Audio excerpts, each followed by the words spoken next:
Hey guys, Kapper here and welcome back. Today I'm just going to show you how I solved a problem that is notorious for these Kubotas, particularly the RTV 900s. Not so much the 1100s, but the 900s. They are dogs. They have a lot of power, but they can't even go up a hill. If you own one and you've gone up hills with it and it goes, whoa, then you know what I'm talking about. So I Googled it, talked it over with a couple of friends. We could not find any solutions. I adjusted the transmission. I thought maybe I can get a little bit more on it. I looked at the springs for the, not the carburetor, but the injectors. Couldn't make any headway there until my son was over from the Navy, and he was a mechanic in the Navy, a machinist mate, and he figured it out through YouTube, but kind of on accident, if you will. So I'm going to show you how simple it is. Hopefully you have the same engine, but these should all be the same engines. And it escapes me which engine it is. It's like a DT3 or something like that. But let me show you how simple it is to cure that. I mean, you're going to basically be adding more fuel. And if you add too much, you're going to get a lot of black smoke. But I'll show you where the adjustment is, and I'll tell you how we did it. Okay, so you don't really need the bed up, but you do have to remove, you have to take both of these seats up, and you got to remove this equipment tray, and then there's another plastic tray under it that you got to remove. So there's the equipment tray, and then it looks like this underneath. And then you have this center support piece and cover. It's got these flanges right here that slide into these slots. So you get rid of that. Okay, and a couple of points to consider if you're going to try this. First of all, if you're under warranty, you may want to think twice about it because it may void the warranty, because that keeper they have on there obviously is meant to detect tampering. Okay, so I can't find the cover that went on it, but I'm going to describe it to you anyway so you can find it. I never intended to put it back on. But my screwdriver here, this is going to be my pointer. All right, so you got your radiator right here. You got your radiator fan. And then right there. Okay, you could see it's at the base.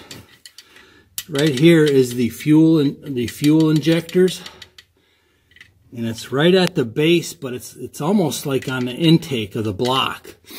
All right, I'm going to try to zoom in for you. So this is covered. It doesn't look like this.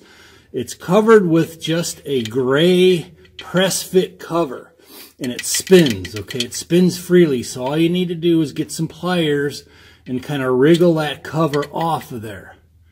All right, and then what this is a threaded bolt that goes in. That's actually what you're going to turn, and then there's a nut that's a set nut to tighten it, and then there's a cap nut.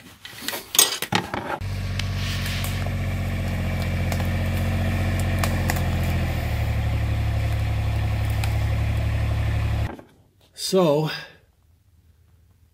there's a better look at it.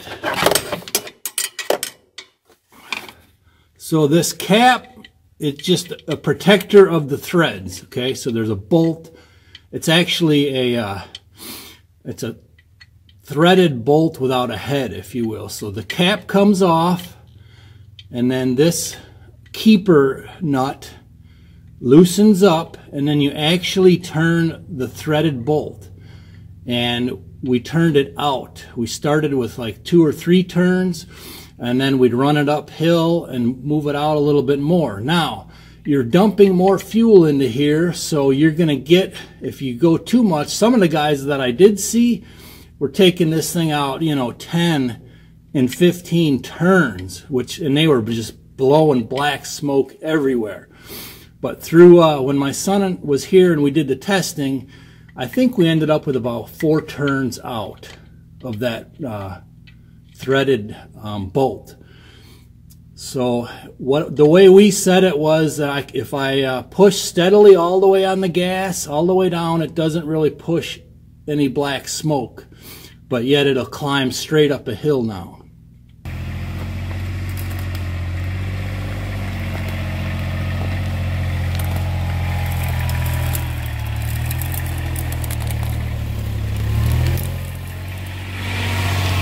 So you're basically adding more fuel in there.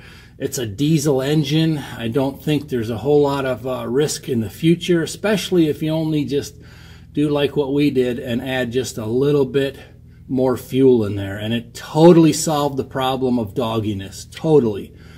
And it runs clean. I mean, if I mash on it with a load uphill, then I'll get some black smoke coming out. But otherwise, it runs really good now, the way it probably should from the factory. I suspect it's an emission thing.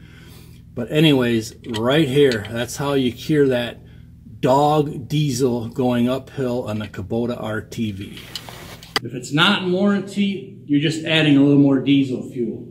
However, something to think about is when you're going to test it, make sure you tighten that lock nut back up, because you don't want that bolt vibrating in or out and disappearing on you. So like I said, what we did is we had it running. He took it out 3 turns, we tightened it back down, and I went up and down the hill. 1 run, that's all you need to get a feel for it. And I watched the exhaust and see how much black was coming out. Then we'd go either in or out 1 more turn until we got it to be about just right. So good luck.